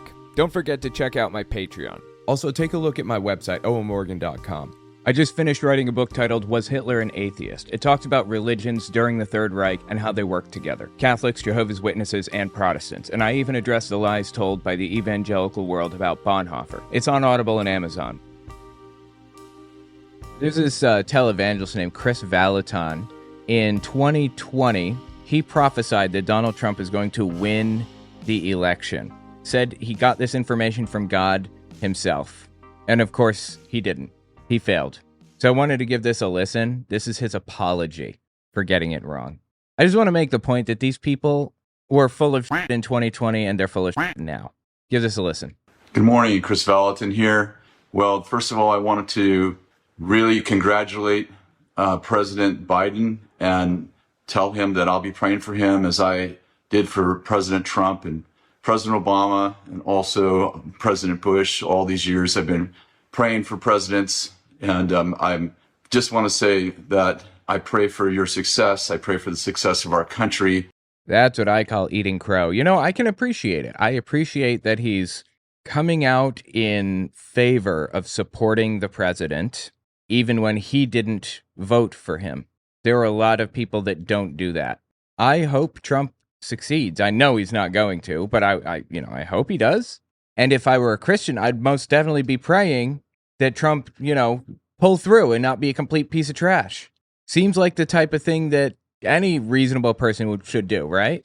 Instead, people like Hank Kunneman, Kenneth Copeland, and Lance Wallnau and all these others, they refuse to accept that Biden was the president and that they needed to hope for his success just like everybody else. They try to sabotage the dude. At least this guy accepted it. And I believe that the lot is cast and the decision belongs to the Lord. So you're not just the president of the United States, you're my president. I've said that many times with... That's a big deal, actually. President Trump and President Obama. But secondly, I really want to sincerely apologize for missing the prophecy about Donald Trump. I prophesied that Donald Trump would be president for... Eating crow is a really weird phrase, isn't it? Was there like one guy who ate a crow for the very first time and said, wow, this sucks, I don't ever want to do this? How did that phrase come about? 4 days after he 4 days after he took the nomination. The first time, 4 days after he declared himself a candidate, I should say, the first time. And that was obviously right. And then later on, I prophesied that he would not be impeached, and in fact, that he would win another term. And I was completely wrong. I take full responsibility for being wrong. There's no excuse for it. Dude, how many people did this? Almost none, right? When did this come out? This came out 3 years ago, January 8th, 2021. So this is like, okay, so this is 2 days after January 6th, when he finds out that the insurrection failed. And it's 12 days or whatever before the inauguration actually took place. Wow. I wonder if he stuck to this script for the whole 4 years. I think it doesn't make me a false prophet, but it does. No, it does. Yes, it does absolutely make you a false prophet, for sure. Definitely. For it, I think it doesn't make me a false prophet, but it does actually create a credibility gap. A lot of people trust me, trust my ministry. A credibility gap, he says. And I want to say that I'm very sorry for everyone who put their trust in me, and that and then there was this major mistake. And I want to say I'm sorry, and I want to look into the reasons why there was a disconnection there in what I heard. And yeah, maybe in what I heard, he says, how is this not a false prophecy then? You're telling me you heard God tell you that Trump is going to win the 2020 election. How is it not a false prophecy? Like, I do appreciate that the guy's being honest about it, because there were other supposed prophets who prophesied the exact same thing and refused to just sit down, cook that crow, and eat it. This is just one of many examples of one guy, Hank Kunneman, claiming to have received like a message from on high that Trump was going to win the 2020 election. And here's how he reacted to it. Why is Hank Kunneman standing? Because God has spoken to me. And you want to call me false, and yet I have stood and I stand with God. I will stand with His loyalty. Yeah, except you didn't. You got it wrong. You lied. You said you heard God's voice and you did not. Stand with His loyalty, whether you think I'm false or not. If that's what you think, then you can take your opinion and you can shove it. Not a very preacherly thing to say from the stage, but okay. Here's another reaction from Hank Kunneman. He was being told that he needs to leave his church, quit, pack it up, and get out because you lied to us. And he says this.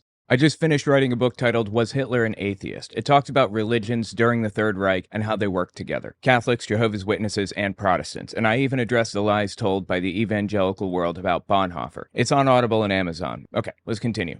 There's been a lot of signing of petitions and accountability they're calling for the prophets. People have signed petitions to get me out of church. Oh my God, dude. This is, by the way, 4 months after Biden was inaugurated. Mid-May. I have no problem with the statement of accountability No? in the prophetic. I have no problem with the statement to identify prophets and what they are and false prophets. What I have a problem with is their statement or their stance. A lot of times people, they're standing. It's amazing. Nobody wrote a letter and thanked me for all the years that I prophesied the other presidents and all. And You know why? Because it's a toss-up. You're either right about it or you're not. It's like a 50-50 shot. Maybe an informed 50-50 shot. It's not a prophecy. It's you throwing a dart at a wall and getting it right half the time and wrong half the time, obviously. God didn't give you any secret information on anything. And you know what? If he did, or if you believe that he did, the 2020 election is evidence that he didn't.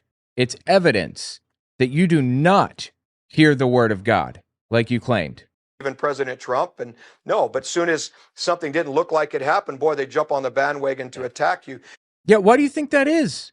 The Bible has a very specific prescription for people who claim to be prophets when they are not prophets. Not that I believe in that. I'm just saying. And my question is, how many of those people that are attacking, are you a prophet? So how can you, the Bible says in 1 Corinthians 14 that the prophets are to judge the prophets. Wow, he's come up with a cute little circular excuse for why he's right about this and you can't tell him otherwise. because you're not a prophet. And who does he accept as a prophet? Well, he determines that. He will tell you if you're a prophet or not. If you agree with him, then you're a prophet.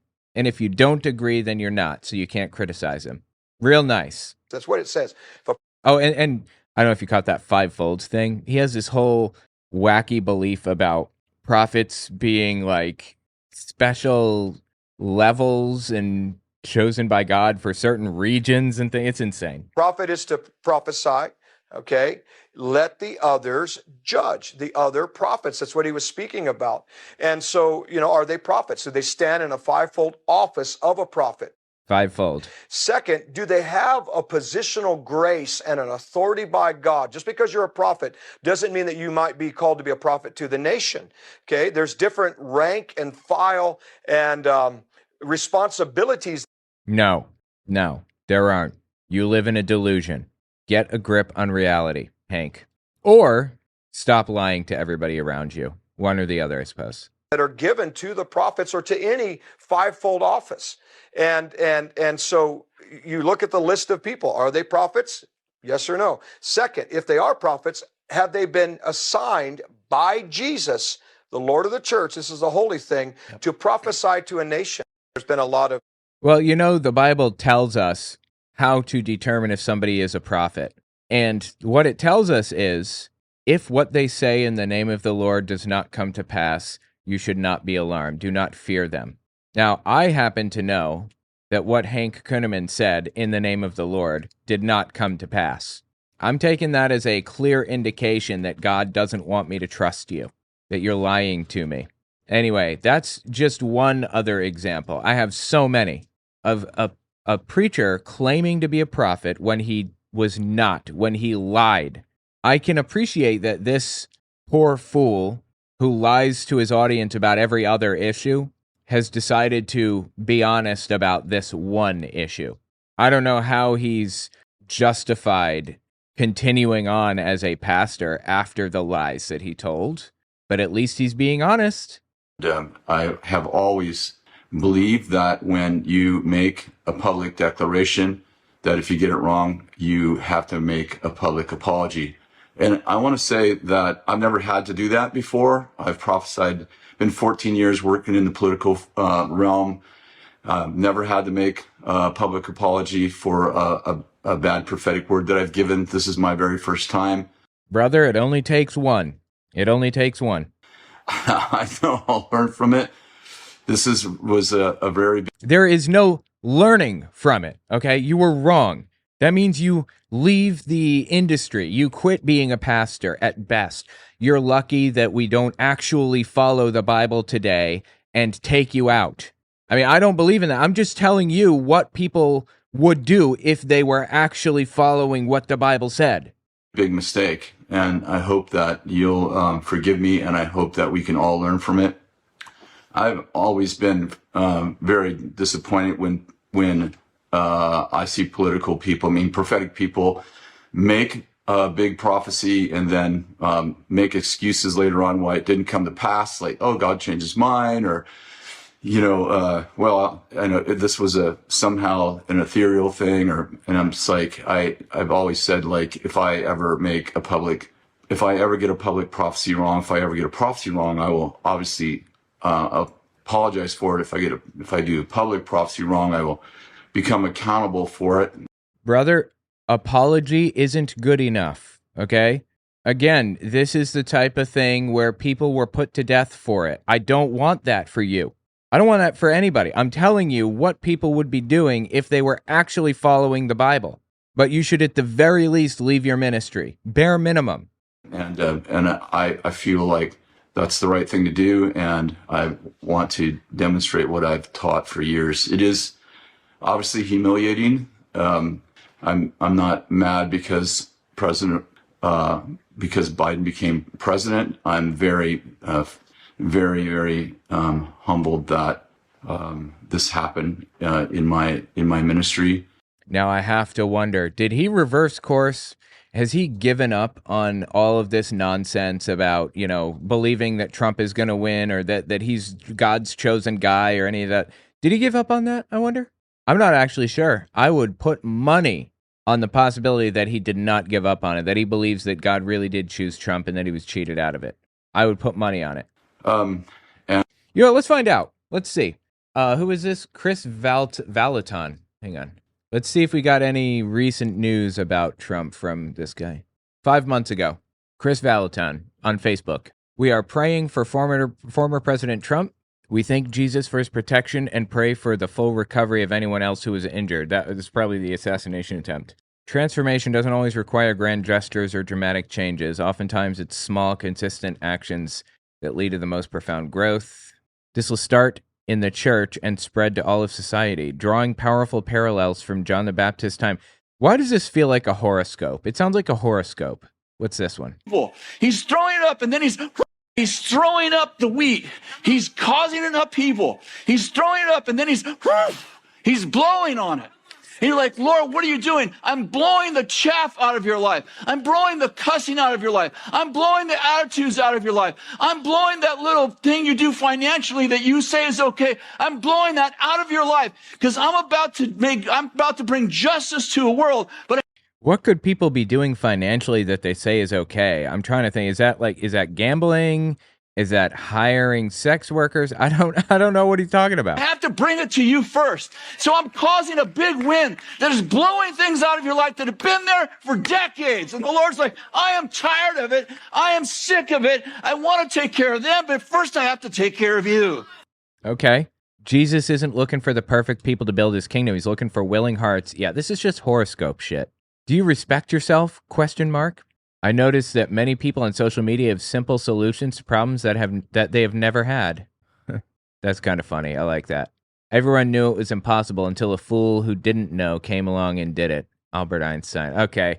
Way too many quotes are attributed to Einstein. I'm going to have to look that one up to believe it. Prophecy, the opening of a new era. The next 4 years will be a John the Baptist season. Oh, he's giving us a prophecy again. Yeah. So he hasn't changed.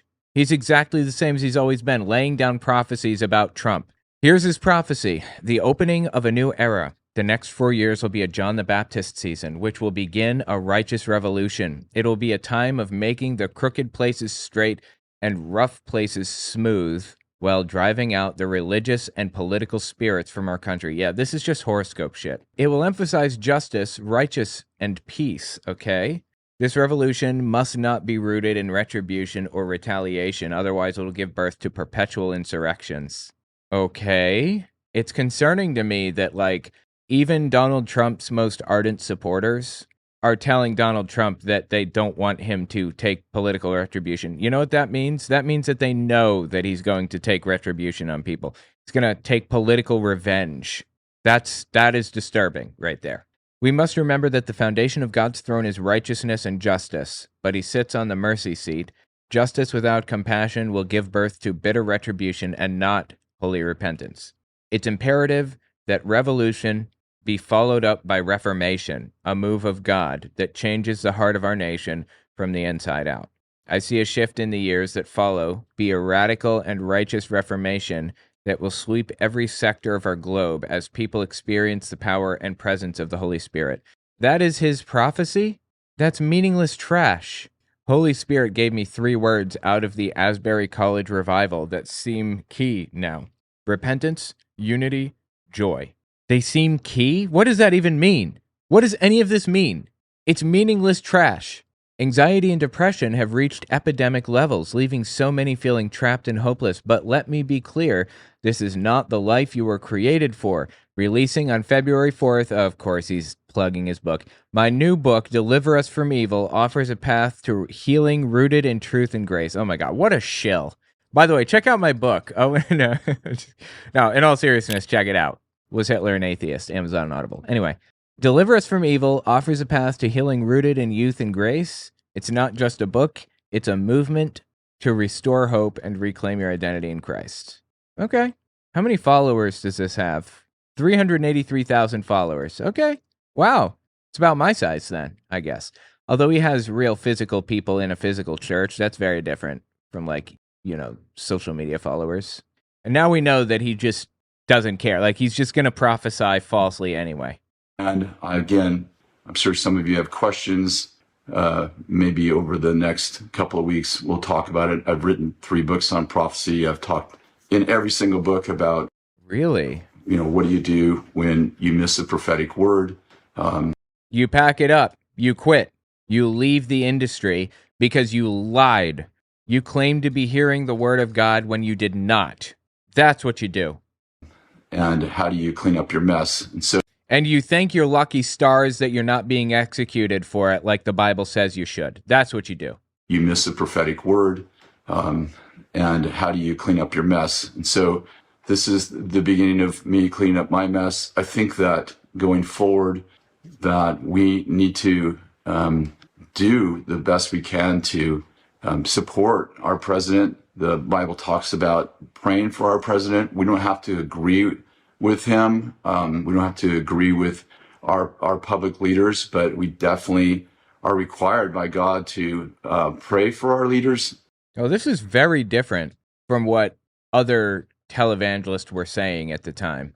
So credit for that, I suppose. Too bad he's still giving us false prophecies. And to uphold them and pray for their success. I pray for the success of our country. Been praying that the division in our country would stop. I'm still very, very committed to and believe that this is a sovereign time. This is a time of providence when God's very, very involved in our country, probably always, but maybe we're just really aware of it, or maybe I'm just really aware of it. And I look forward to something powerful and profound happening in this season.